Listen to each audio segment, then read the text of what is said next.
Hello प्यारे बच्चों, आपका फिर से स्वागत है आपके अपने यूट्यूब चैनल एजुकेशन वीकेजे में।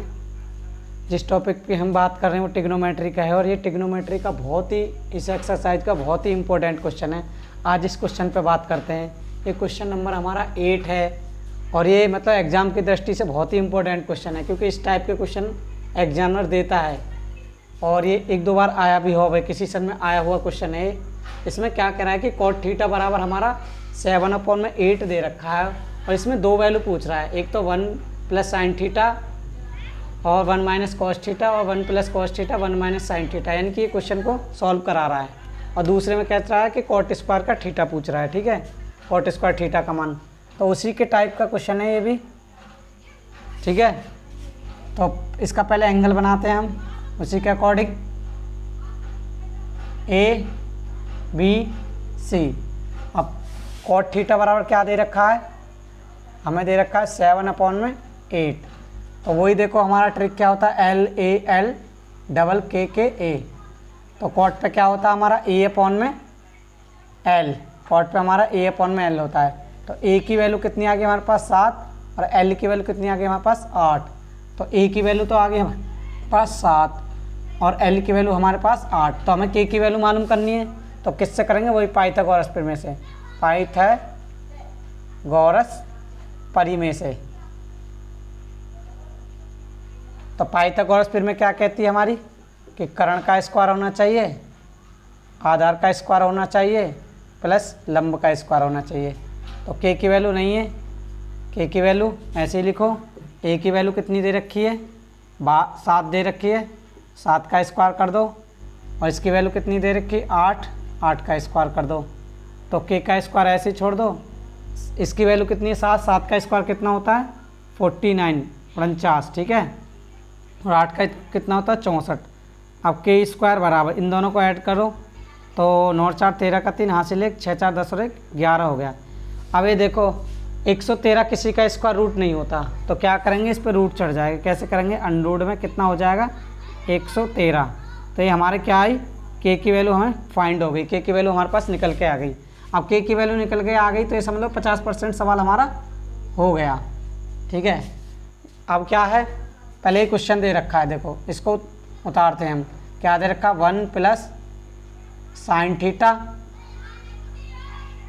ठीक है, और 1 - sin थीटा बटे में क्या दे रखा है 1 + cos थीटा और 1 - cos थीटा, यही तो दे रखा है। तो सब हमें देखो इसको और सॉल्व कर सकते हैं हम इसमें मल्टीप्लाई करके। तो 1 का स्क्वायर 1 होता है, साइन का मतलब इसकी आपस में मल्टीप्लाई कर दो, इसको करो इसमें, इसकी करो इसमें। ठीक है, तो कितना हो जाएगा sin स्क्वायर थीटा, ऐसे नीचे कर दो, 1 का स्क्वायर 1 ही होता है, cos का कितना हो जाएगा cos स्क्वायर थीटा, ये हो गया। अब हमें किसकी वैल्यू चाहिए, अब हमें sin थीटा और cos थीटा की वैल्यू चाहिए, तो हम निकाल सकते हैं इससे। तो sin की वैल्यू क्या होती है हमारी, sin थीटा पर क्या होता है हमारा L/K।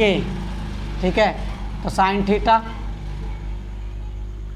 थीटा की वैल्यू निकालो। L की वैल्यू कितनी है हमारी, L की वैल्यू हमारी 8 है और K की वैल्यू कितनी आई थी 1/√13। ठीक है, सही से लिखो इसको 1/√13। ऐसी cos की निकालो, cos थीटा पर क्या होता है हमारा A/K। तो A की वैल्यू कितनी है हमारे पास 7 और K की वैल्यू कितनी है 113। ठीक है, अब इसमें रख दो सीधा, तो 1 का 1 रहेगा, sin थीटा की वैल्यू कितनी है 8/113 का, इसका स्क्वायर तो स्क्वायर भी करना पड़ेगा हमें। ठीक है, 1 का 1।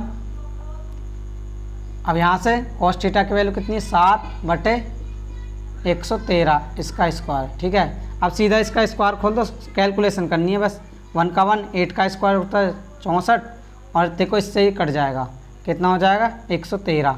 यहाँ पे 1 रख लो, यहाँ कितना 1 का 1, यहाँ पे कितना हो जाएगा इसका स्क्वायर 49, यहाँ से कितना आएगा 100, ये कट के 113 हो गया। ठीक है, अब मैं थोड़ा इसको रेज करता हूँ, इधर करते हैं हम। ठीक है, तो यहाँ से देखो हमारा एलसीएम आ जाएगा। यहाँ पे क्या करें, 113 की मल्टीप्लाई इधर कर दो, 113 की इधर कर दो, ऐसे ही इसमें 1 रख के 113 की यहाँ पे कर दो, ऊपर नीचे ईजिली हो जाएगा ये।